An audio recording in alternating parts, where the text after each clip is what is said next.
r/ProRevenge. My foster parents treated me like crap, so I obliterated their reputation in our small town. My parents were both killed in a hit-and-run car accident when I was 10. My dad was only 39 and my mom 35. Neither of them had relatives who could take me in. We lived in a really small, church-going town where everyone knew one another. My dad had been the heir to a small fortune and so didn't really have to work. He didn't like the big city, so him and my mom decided to move to a small town where he could have an antique store. My mom was into collecting antiques. I would have had to go the orphanage route when they died, but this couple from the church, who I will call Mr. and Mrs. Banks, made this big to-do in church about how a little girl needs a loving home, and God has given us this joyous task of bringing her up in our home and hearts. It's been a long time and I don't remember if those were Mrs. Banks' exact words, but they were something cringe-worthy like that. The Banks had their own daughter Kitty who was a year older than me. That should have meant we would be super good friends, but Kitty had her own thing going and practically ignored me. She was a holier-than-thou type. The Banks received a stipend from the state to take care of me, but they also received checks every month from my dad's estate, which was supposed to take care of me until I was 18. When I did turn 18, I would receive full control of my inheritance. The Banks weren't exactly cruel to me, but in private it was clear they were just using me to build up their reputation in town. In front of other people they'd fawn over me in a sick, cotton candy fashion that made me uncomfortable. They'd also make Kitty be nice to me in public, which she resented. The Banks would also put on a big show whenever social workers came to check up on me. They'd coach me before the lady would come, and tell me to praise how godly and wonderful they were. After the social worker left, they'd go right back to ignoring me and spending my dad's money on crap on the internet or on trips. It was clear to me even as a tween and teen that the Banks were only using some of my endowment, both from the state and from my trust, to take care of me. The rest, they spent on themselves. As I grew older I could see that my foster parents would pretend as though they had great business acumen and that's why they had more money and could buy a new Volvo. Where I'm from, a new Volvo is an event, and take a trip to New York and buy fancy clothes for Kitty. When I was 17 I noticed that my foster parents were stockpiling away my trust fund money to pay for Kitty's tuition to college. Throughout this time, the Banks would never outright say so, but would heavily imply that I owed them and that once I got control of my inheritance, that I should be godly and generous and give them some material compensation for all the work they did to raise me. I think they already got lots of material, especially since Mrs. Banks practically stole all of my mom's antiques from her store and kept them for herself, gave them to Kitty, or to her other relatives. One thing my mom never kept at her store was an extremely expensive, Baroque-era fine china set, absolutely complete and worth tens of thousands of dollars. Not a replica, but the real deal. So real, Napoleon Bonaparte himself might well have eaten a steak off those plates. Probably not, but you get the point.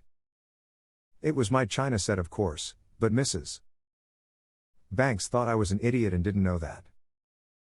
She would always talk about how this china set will go to Kitty on her wedding day. Mrs. Banks assumed that since I always dressed like a tomboy, didn't care about all my mom's antiques that Mrs. Banks stole or gave away, that I just didn't care about the china set. When I was a kid, my mom told me that things were things, and not to obsess over them. So, having the frou-frou china set for myself wasn't an issue. What was an issue was Mrs. Banks acting like it was hers to give away. Wrong, lady. So, once Kitty went off to college, thanks to my biological mom and dad's money, I had to make my own plans. I had always done well in school and had actually gotten a partial scholarship to attend school out of state. The rest, I could easily pay for with my inheritance, which I would very soon have control of. Per usual, Mr. and Mrs. Banks were haranguing me about how I owed them compensation and since I was going to be rich soon I ought to share the wealth.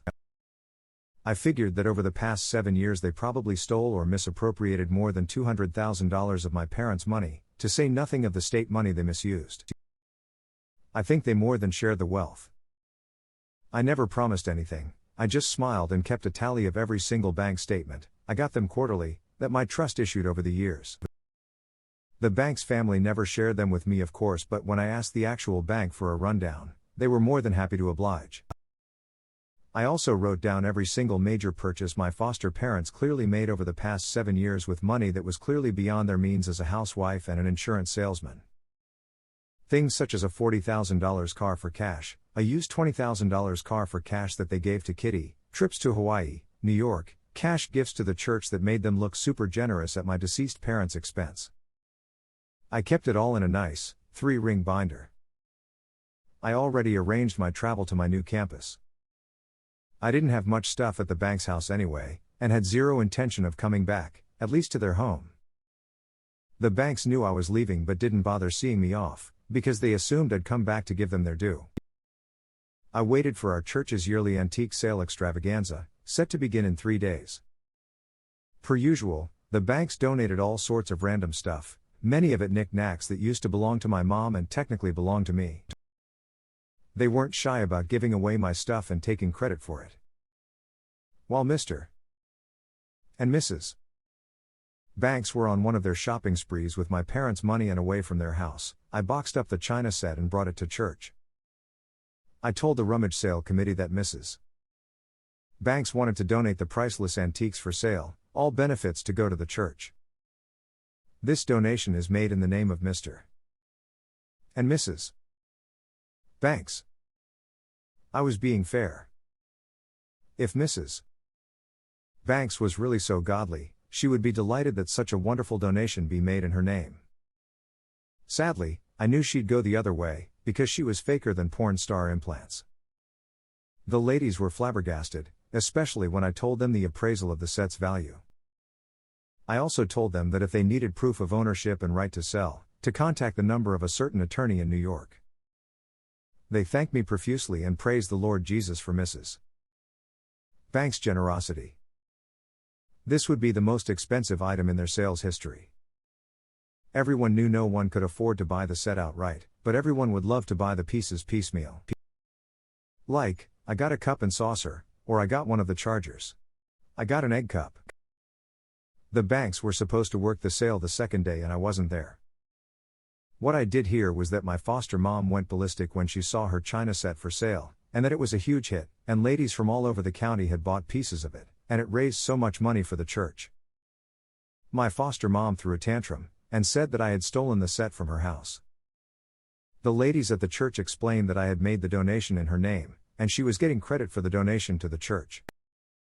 My foster mom was practically yanking her hair out, according to what I heard later.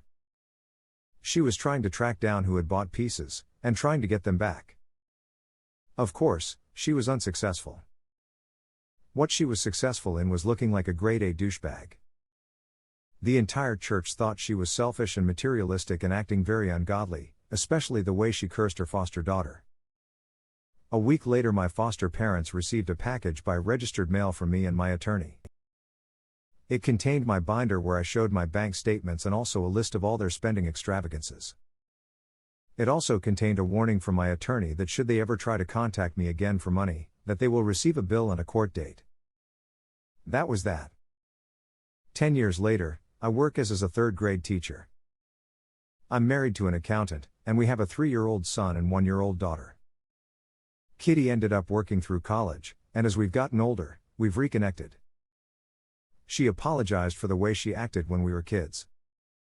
We're friends now, and see each other multiple times a year, often just for lunch. She's an elementary school teacher, too, and married to an engineer. She has a 4-year-old daughter. Both of our older kids play together when our families meet. We both have our own wedding china. She has gone to a lot of therapy due to her toxic parents, she tells me. As for her parents, they still live in their small town because they're too broke to move. Their reputation is of being the couple who drove both their children away and stole money from that poor little girl whose parents died, and they tried to steal money from Jesus when they whined about getting their Baroque china back. I hope your Volvo was worth it, a-holes. A response to the post. Happy to see their daughter realized what a couple douchebags they were in the end. A response to this comment. Sounds like a happy ending, but damn, what a miserable upbringing. A response to the post. I'm glad to see you and Kitty are now friends. As I read this, before I got to the part where you reconnected, I felt she was a victim of her parents also, just in a different way. A response to this comment. People like that only have two kinds of people in their lives: dupes and victims. That's why they end up alone and miserable when it all comes crashing down. A response to the post. And the parents' names? Mr. and Mrs. Count Olaf. A response to this comment. You might think the Baudelaire ought to prevail and be tucked someplace all safe and sound. Count Olaf sitting and rotting in jail. His hench people nowhere around. A response to the post. Would have sued their ass and made them pay for everything they stole.